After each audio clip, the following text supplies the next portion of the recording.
شكر يعطيكم الصحة على المبادرة اللي عملتوها الكوليكت. هذه دفعة ثانية من الكوليكت اللي عملتها، يعطيك الصحة.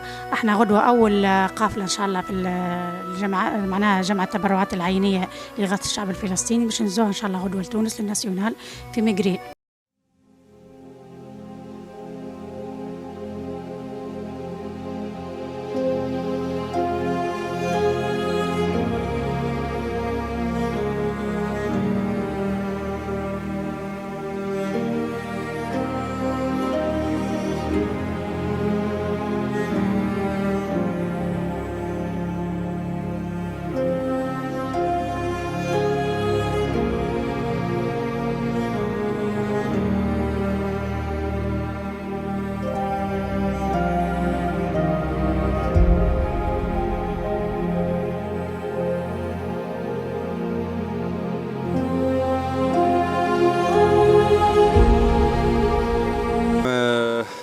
اليوم السبت 28 أكتوبر 2023.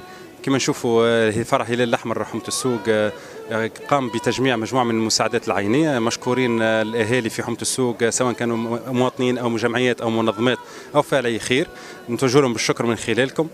قاموا بتقديم المساعدات العينية هدية للشعب الفلسطيني، إن شاء الله ربي يوفقهم وإن شاء الله ربي يكون معهم.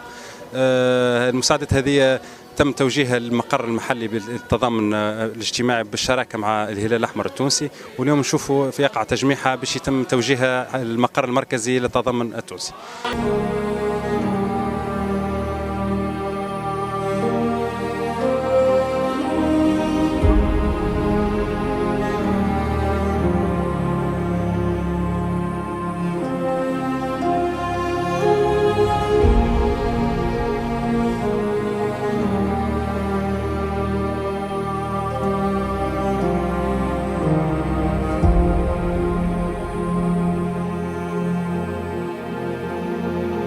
نشكر كافة المواطنين وكل المنظمات الوطنية وكل المجتمع المدني على التبرعات هذه. اليوم احنا الهلال الأحمر حمد سوق جربة باش يطلق القافلة الأولى نحو تونس العاصمة، باش التبرعات هذه العينية باش يقع معنا تسليمها في مركز الخزن بمقرين إن شاء الله.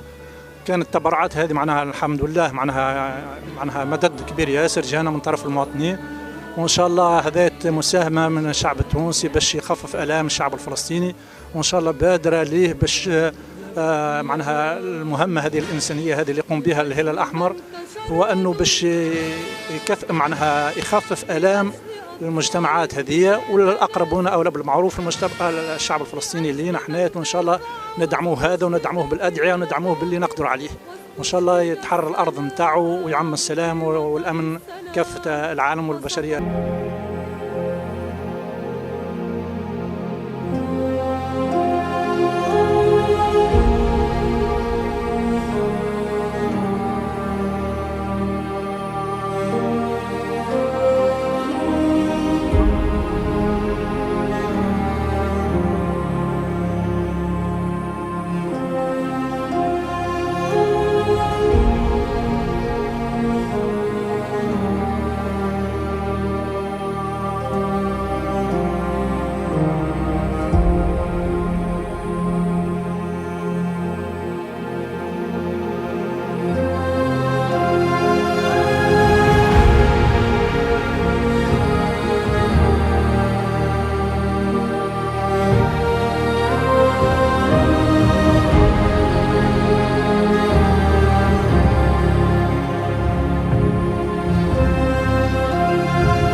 الله.